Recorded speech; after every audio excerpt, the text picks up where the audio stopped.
25,000 feet above the Philippine Sea, 1944, June 19th. Lieutenant Junior Grade Alexander Vraciu squinted through the oil-streaked windshield of his Grumman F6F Hellcat. His supercharger had failed 20 minutes earlier, capping his altitude at 23,000 feet when he should have been patrolling at 28,000. Oil misted continuously across his canopy, coating the plexiglass in a translucent film that turned the morning sun into a diffuse, threatening glow. Below him, 15 aircraft carriers of Task Force 58 steamed in formation, their decks crowded with aircraft, their escorts arrayed in defensive rings that extended for miles across the water. Then his radio crackled. The voice of Lieutenant Joseph Eggert, the fighter director aboard USS Lexington, cut through the static with mechanical precision. Bandits, Raid 1. Distance 130 miles. Bearing 270. Bogies numerous. Vector 270. Angels 25. Tally-ho. If you're enjoying this deep dive into the story, hit the subscribe button and let us know in the comments from where in the world you are watching from today. Vraciu's division of 4 Hellcats banked west. Within seconds, dozens of other divisions were launching from the carriers below, climbing into the tropical sky, each guided by calm voices speaking bearing and distance, altitude and heading. The fighter directors were orchestrating something that had never existed in warfare before this moment. A defensive system so precise, so devastatingly coordinated, that Japanese pilots would compare it to flying into a machine designed specifically to kill them. What happened over the next 8 hours would destroy Japanese naval aviation as an offensive force. 400 Japanese aircraft would be shot down, 3 carriers would sink. And the tactical innovation that made it possible had nothing to do with individual pilot skill or aircraft performance. It was about turning the sky above a fleet into a killing field so methodical, so inescapable, that American pilots would call it the Great Marianas Turkey Shoot. The Japanese had a different name for it. They called it Hell. But the system that created this slaughter didn't emerge overnight.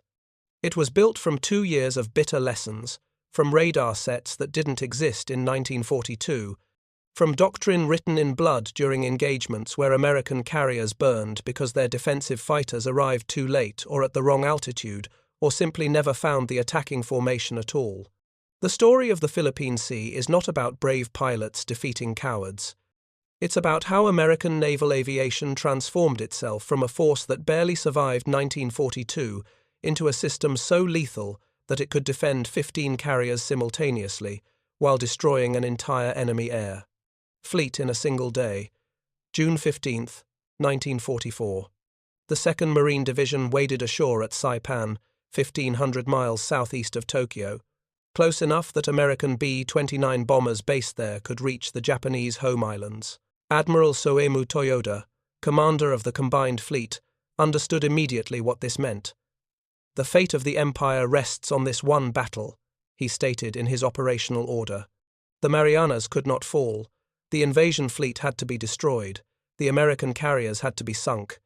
For Vice Admiral Jisaburo Ozawa, commanding the 1st Mobile Fleet, this was the opportunity Japanese naval strategists had been waiting for since Midway. His 9 carriers embarked 437 aircraft. Another 500 land-based aircraft were positioned across the Marianas, ready to support the strike. The Japanese plan was elegant. Ozawa's carrier aircraft had longer range than American planes. His fighters could launch from 270 miles out, strike the American carriers, then land at Guam or Rota to refuel and rearm before attacking again on their return flight. The American carriers, forced to operate closer to Saipan to support the invasion, would be caught in a tactical vice between carrier-based strikes and land-based reinforcements.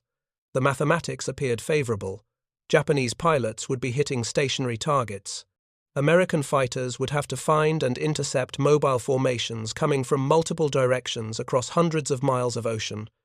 In theory, some attackers would always get through, enough to damage carriers, enough to force the Americans to withdraw, enough to turn the tide of the Pacific War. But the Japanese operational plan was based on assumptions that were already obsolete. Assumptions about how carrier defense worked, assumptions about radar capabilities, Assumptions about American fighter direction doctrine that would prove catastrophically wrong. The American fleet Ozawa was preparing to attack was not the same fleet that had fought at Coral Sea or Eastern Solomons. Task Force 58 in June 1944 was a fundamentally different weapon system. Vice Admiral Mark Mitcher commanded 15 carriers, 7 fleet carriers, 8 light carriers, over 900 embarked aircraft, 463 of them fighters. 7 fast battleships formed a separate battle line under Vice Admiral Willis Lee, positioned as a forward screen. But the real transformation wasn't in numbers. It was in how those ships and aircraft functioned together.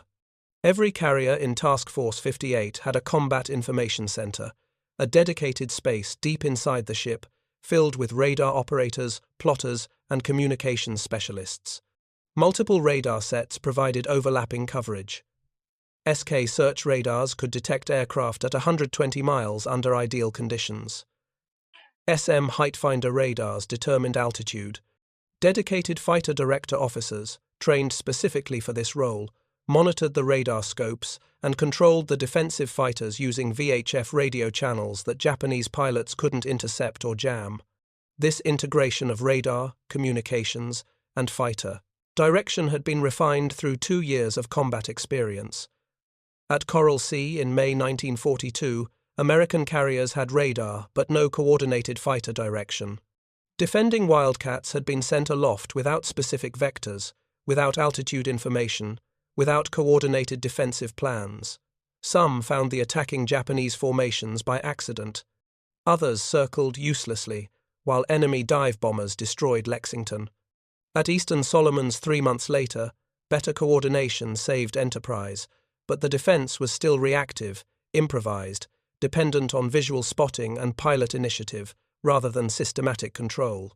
By mid-1943, the doctrine was emerging. Combat air patrols would be stacked in altitude. Fighter directors would vector defensive fighters to intercept positions well away from the fleet, hitting enemy formations before they reached attack range. The Hellcat, which entered service in early 1943, was specifically designed to work within this system. It had superior radio equipment, better high-altitude performance than the Wildcat, and enough fuel capacity to patrol for hours while waiting for vectors from the fighter directors. But doctrine and equipment meant nothing without trained personnel. The Americans had both. By June 1944, most of Task Force 58's fighter pilots were experienced. Many had rotated through combat deployments, returned stateside for training duty, then come back to the fleet with lessons learned incorporated into their flying. Japanese training programs, by contrast, had collapsed. Experienced pilots lost at Midway, in the Solomons, at Rabaul, in the Marshall Islands, could not be replaced. New pilots arrived in the fleet with perhaps 200 hours of flight time, barely enough to land on a carrier safely, nowhere near enough to survive against veteran American pilots in superior aircraft. The Japanese also lacked the radar technology that made the American defensive system work. Japanese carriers had basic air search radar by 1944, but nothing comparable to American capabilities. They had no height-finding radar, no fighter direction doctrine, no integrated communications system for coordinating defensive fighters. Japanese carrier defense relied on visual spotting and pilot initiative, the same methods everyone used in 1942. Against Task Force 58 in 1944, those methods were suicide. Admiral Spruance, overall commander of 5th Fleet, made the key strategic decision on June 18th. His primary mission was protecting the invasion forces at Saipan, not destroying the Japanese fleet. When American submarines reported Ozawa's carriers approaching from the west, Spruance ordered Mitcher to hold position east of Saipan rather than steaming west to close the range. This decision would be controversial for decades. Many aviators believed Spruance had thrown away the chance to sink the Japanese carriers on the 19th. But Spruance's caution had an unintended tactical consequence. It forced the battle to be fought at extreme range, exactly where American defensive advantages were greatest. Morning of June 19th. Task Force 58 steamed 90 miles northwest of Guam. At 0550, a Japanese Zero from Guam spotted the American fleet and radioed a contact report before being shot down by destroyer anti-aircraft fire. Within minutes, combat information centers across the task force were tracking multiple radar contacts. Japanese aircraft were launching from Guam, Rota, and Tinian. But these were land-based aircraft, not the main carrier strike. Fighter directors vectored combat air patrols toward the contacts. What followed was the pattern that would repeat throughout the day. American fighters, guided by radar vectors, arrived at the intercept position with altitude advantage. They attacked from above, diving through Japanese formations, before the enemy pilots realized they were under assault. At 0800, radar operators detected a large formation 80 miles southwest, heading for Guam. 35 Hellcats were vectored to intercept. They arrived over Orote Field on Guam, while Japanese aircraft were still taking off and landing. In the confused dogfight that followed, 35 Japanese aircraft were destroyed. 1 Hellcat was lost. American fighters returned to their carriers, refueled, rearmed, and resumed patrol stations. The fighter directors had successfully defended against the first raid while maintaining sufficient cap strength to handle additional threats. At 9:57, the real battle began. Radar contacts appeared 150 miles west. This was Raid 1, 69 aircraft from Ozawa's carriers, 16 Zero fighters, 45 Yokosuka D-4Y Judy dive bombers, and 8 Nakajima B-6N Jill torpedo bombers.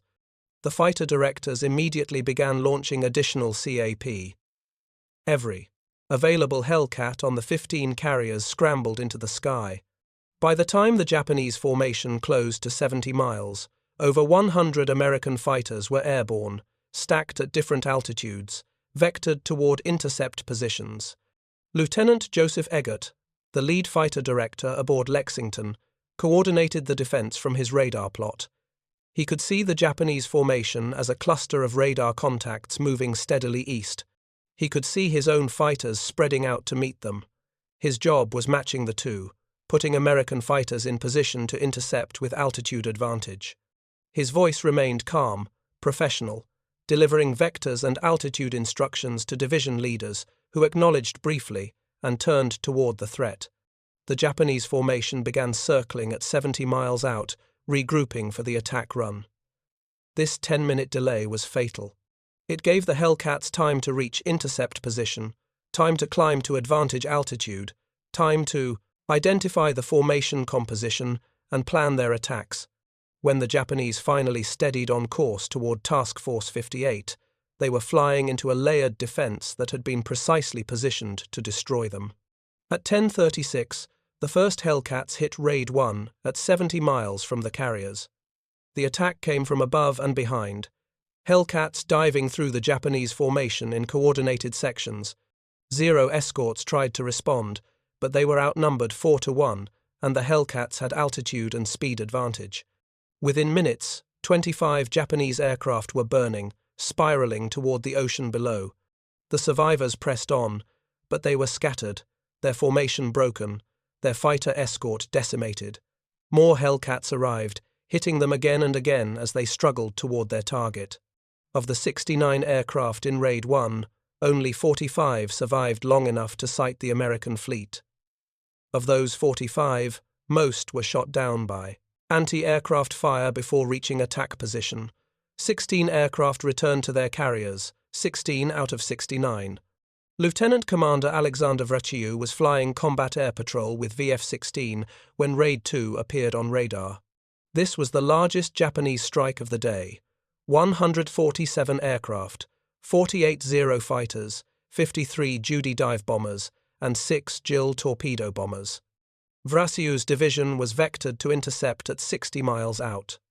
Despite his malfunctioning supercharger, despite the oil coating his windshield, Vraciu spotted the Japanese formation at 20,000 feet, 2,000 feet below his position. He described what he saw as a swarm of bees against the water below. The Judy dive bombers were flying in a loose formation, their fighter escort scattered and disorganized. Vraciu rolled into his attack, diving toward the nearest Judy. His first burst hit the dive bomber's engine. Flames erupted from the cowling. The Judy rolled inverted and fell away. Vraciu didn't watch it crash. He was already pulling up, searching for the next target. The second Judy exploded under his guns, then the third. Each attack took less than 5 seconds, a brief burst of 50 caliber fire, then on to the next target. The Judys tried to scatter, but they were too slow, too vulnerable. Vraciu destroyed 6 in 8 minutes, using just 360 rounds of ammunition. He wasn't alone.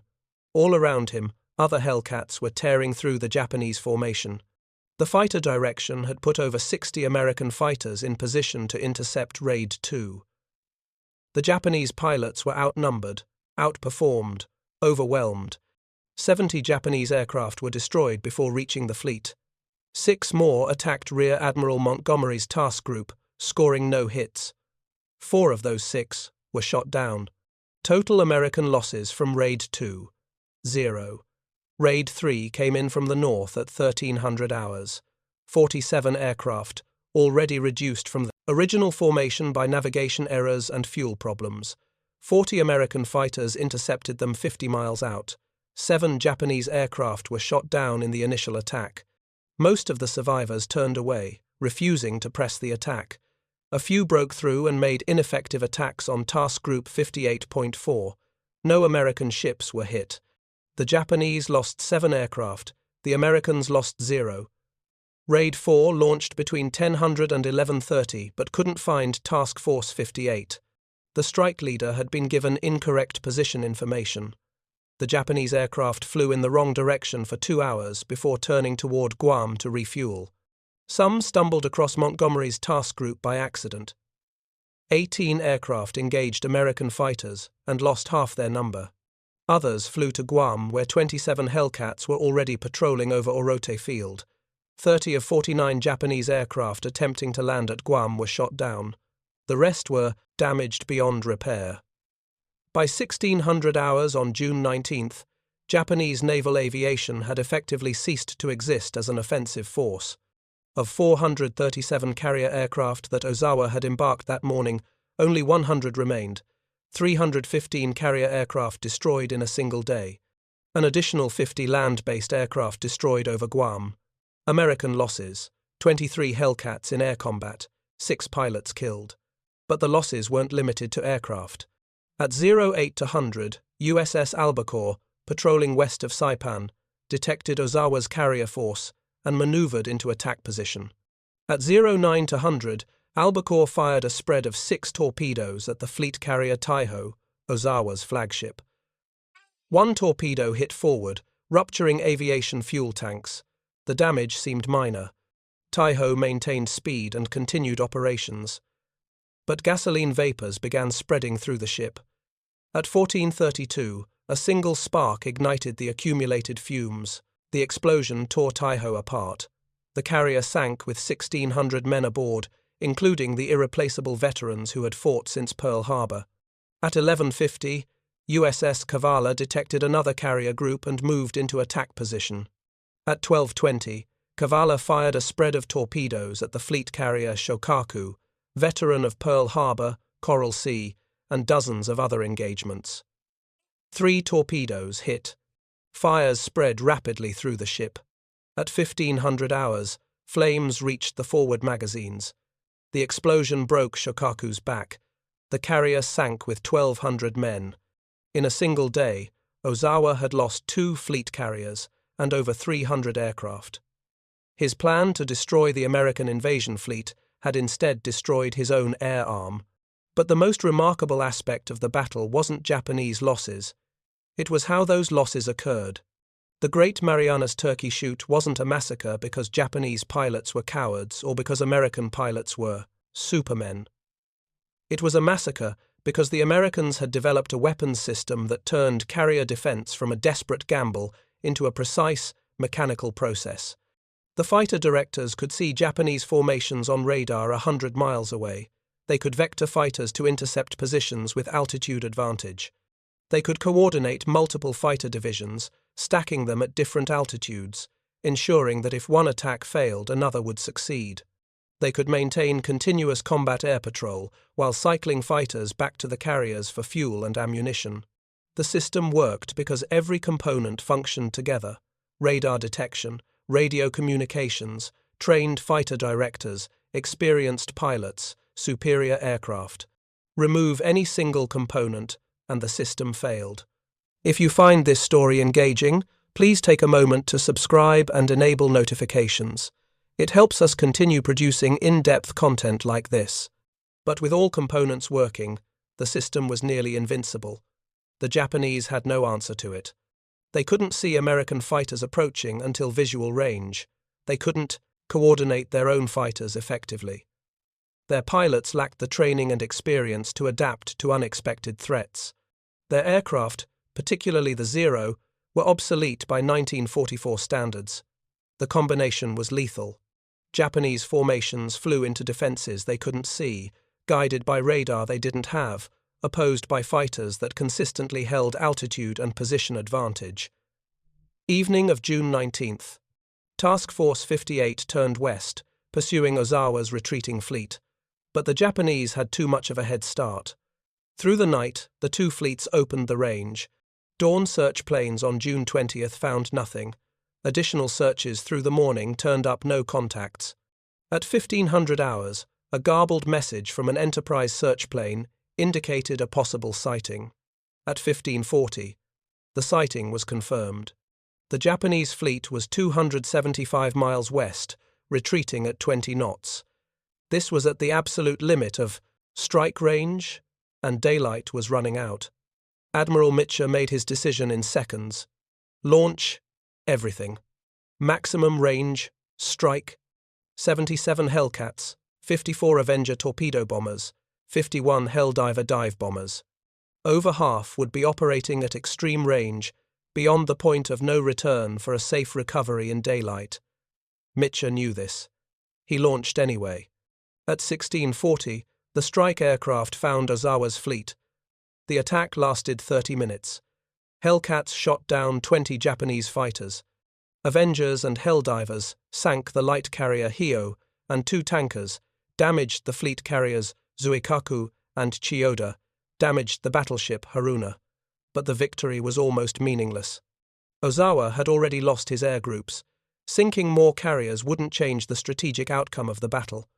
The real cost of Mitscher's decision became apparent during the recovery.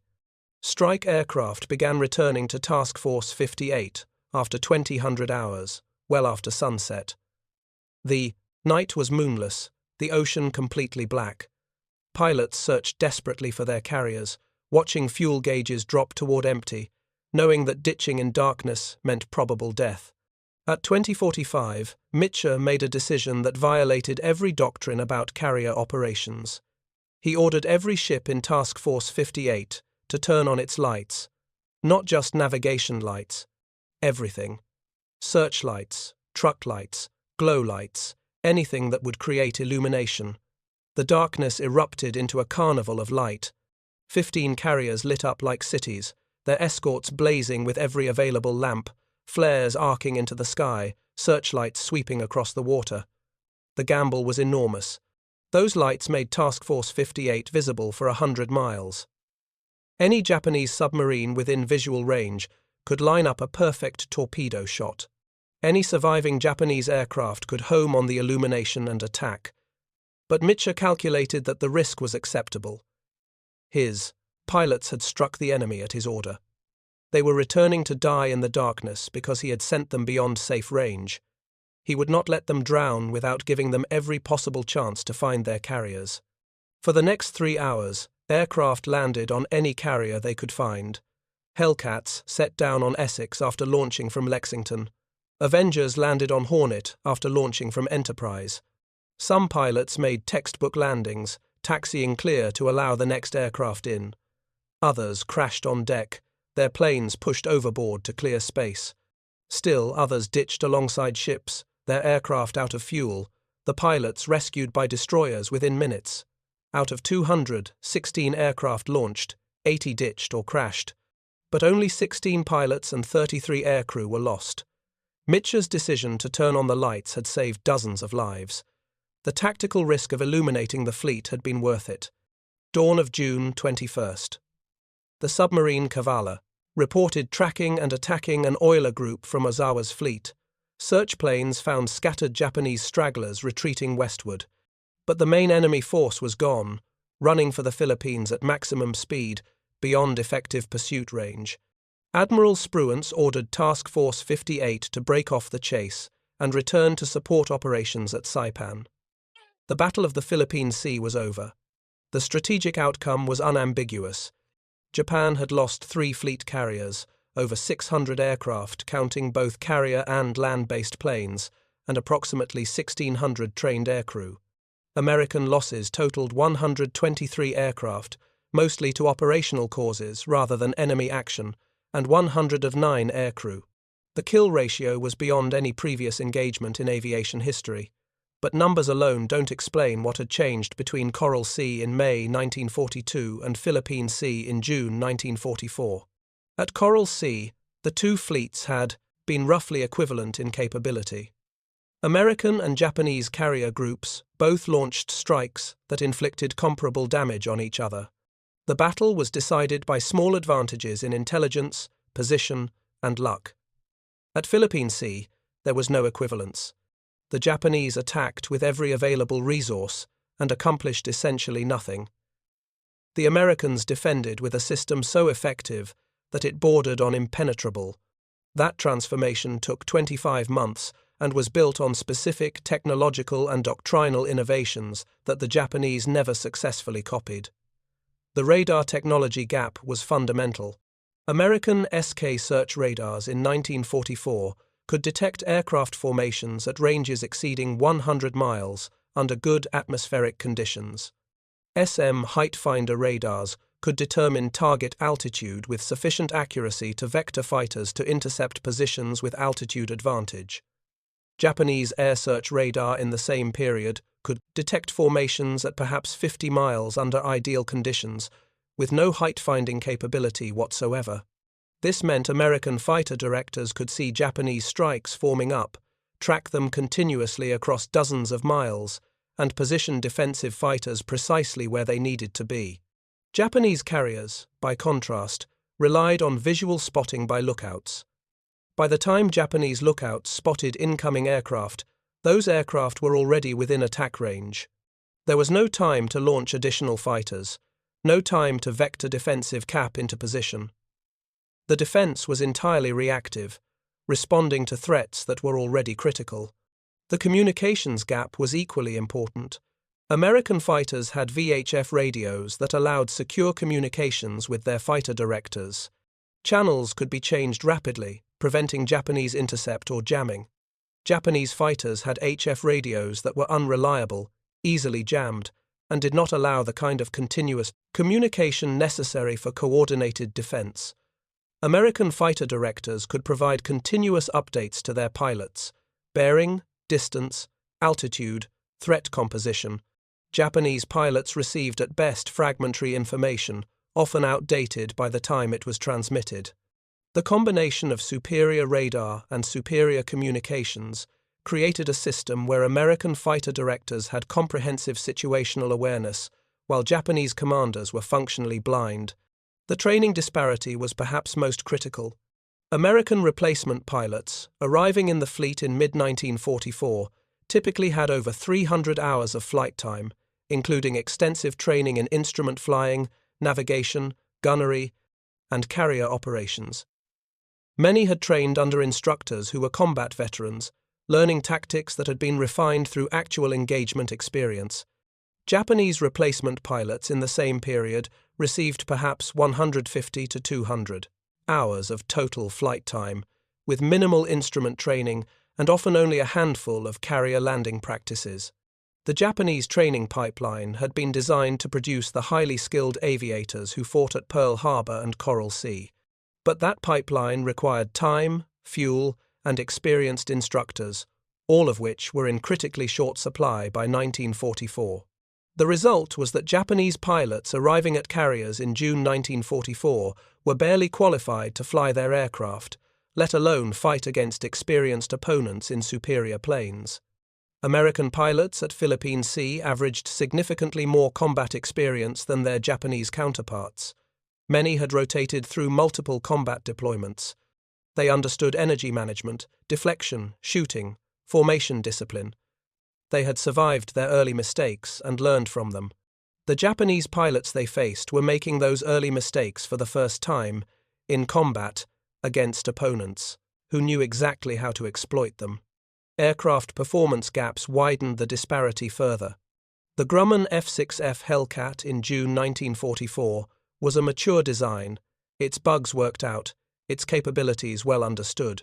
It had a maximum speed of 380 miles per hour, could climb at 3,000 feet per minute, and was armed with 650 caliber machine guns with adequate ammunition. More importantly, it was rugged. Hellcats could absorb battle damage that would destroy a Zero and still bring their pilots home. The Mitsubishi A6M0, by contrast, was a design from the late 1930s. It was lighter and more maneuverable than the Hellcat at low speeds, but it was also fragile, lightly armed, and slow in a dive. At the high-speed slashing attacks that characterized Philippine Sea, the Zero's maneuverability advantages were irrelevant, while its structural weaknesses became fatal.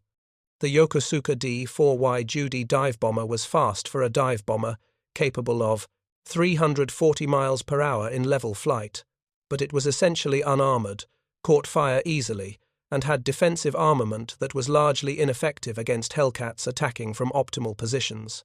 The Nakajima B-6 Anvil torpedo bomber was similarly vulnerable. Both aircraft types depended on fighter escort for survival. When that escort was stripped away by the initial Hellcat attacks, the bombers became targets, not threats. American pilots at Philippine Sea described attacking the Japanese bombers as simple gunnery practice. The bombers couldn't evade effectively, couldn't defend themselves adequately, couldn't even absorb enough damage to reach attack positions. They were flying into a system designed to destroy them, and they had no counter-tactics that worked. The most profound impact of the Battle of the Philippine Sea wasn't the immediate tactical result. It was the strategic implications for the remainder of the Pacific War. After Philippine Sea, the Imperial Japanese Navy could no longer conduct offensive carrier operations. The aircraft losses could theoretically be replaced given time. Japanese factories were still producing Zeros, Judys, and Jills, but the trained aircrew losses could not be replaced. 1,600 experienced naval aviators had died in a single day. These weren't novice pilots. These were men who had completed carrier qualifications, who had trained for months or years, who represented an irreplaceable investment in scarce training resources. Replacing them would require pulling instructors from training squadrons, diverting fuel from operational units to training bases, accepting lower standards for qualification. None of these things were possible by mid-1944. The Japanese economy was under increasing strain from American submarine attacks on merchant shipping. Fuel supplies were critically limited.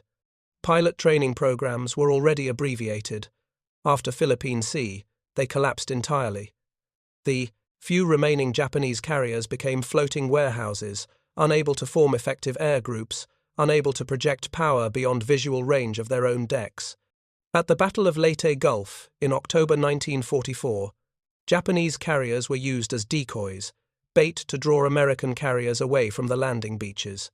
They carried minimal aircraft, and their mission was not to fight but simply to be seen and pursued. The weapon system that had struck Pearl Harbor, that had dominated the Pacific in early 1942, had been reduced to a sacrificial distraction. That transformation was a direct result of what happened over the Philippine Sea on June 19, 1944. For the Americans, Philippine Sea validated the integrated carrier defense system that had been developed through 2 years of refinement. The lessons learned would be applied throughout the remainder of the war. Fighter director training became a critical specialty. Radar technology continued to improve. The ratio of fighters to attack aircraft on carriers steadily increased, reflecting the primacy of defensive capability. By 1945, some American carriers were operating with pure fighter air groups, no attack aircraft at all, optimized entirely for fleet defense and fighter sweep missions. The system that had destroyed Japanese naval aviation at Philippine Sea was perfected and expanded until it became essentially impenetrable to conventional attack. The desperation this created led directly to the kamikaze tactics that dominated the final year of the war. Japanese commanders recognized that conventional attacks could not penetrate American defenses. The radar-directed fighter intercepts, the layered combat air patrols, the massed anti-aircraft fire, all combined to create a defensive system that destroyed attacking formations before they could deliver weapons. The only solution was to make the aircraft itself the weapon, to accept that the pilot would not return, to overwhelm the defenses through sheer volume of simultaneous attacks that created more targets than the system could handle. Kamikazes were not a product of fanaticism. They were a rational tactical response to a defensive system that had made conventional attack suicide without even the possibility of inflicting damage. But even kamikaze tactics couldn't overcome the fundamental disparity that Philippine Sea had revealed. American industrial production allowed losses to be replaced rapidly. Damaged ships were repaired and returned to service. New carriers joined the fleet faster than old carriers could be sunk. Pilot training programs produced thousands of qualified aviators. Radar technology improved continuously. By the war's end, American carrier task forces were operating with capabilities that would have seemed impossible in 1942. They could defend against hundreds of attacking aircraft simultaneously. They could project power hundreds of miles in any direction. They could sustain operations for weeks without returning to port. They had become the dominant weapon system of the Pacific War, and the Battle of the Philippine Sea was the engagement where that dominance became mathematically undeniable. The men who developed the fighter direction system, who refined the radar technology, who wrote the tactical doctrine that made Philippine Sea possible, received little public recognition. Their work was technical, unglamorous, conducted in classified environments, recorded in operational reports rather than news dispatches. But their contribution to victory was as important as any individual pilot's courage or any admiral's strategic vision. They had transformed carrier warfare from a contest between roughly equivalent forces into a systematic process where one side held advantages so overwhelming that the outcome was predetermined before the first shot was fired.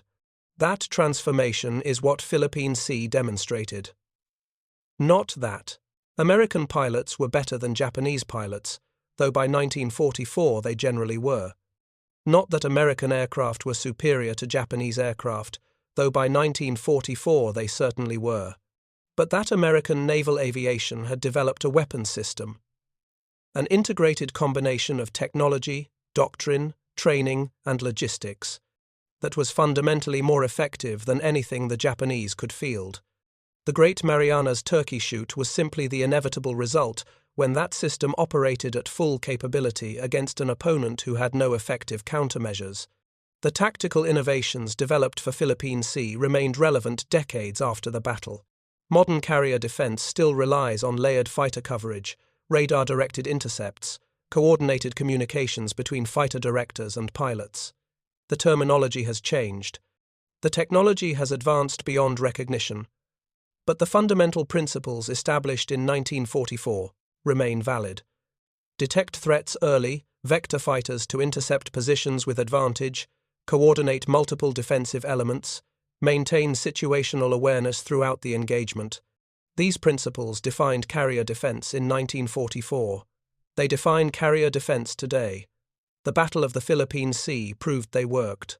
Everything since has been refinement of that basic system, adaptation to new technologies and new threats, but always built on the foundation established when Task Force 58 destroyed Japanese naval aviation in a single day of systematic, coordinated, devastating defense. Thank you for watching. For more detailed historical breakdowns, check out the other videos on your screen now, and don't forget to subscribe.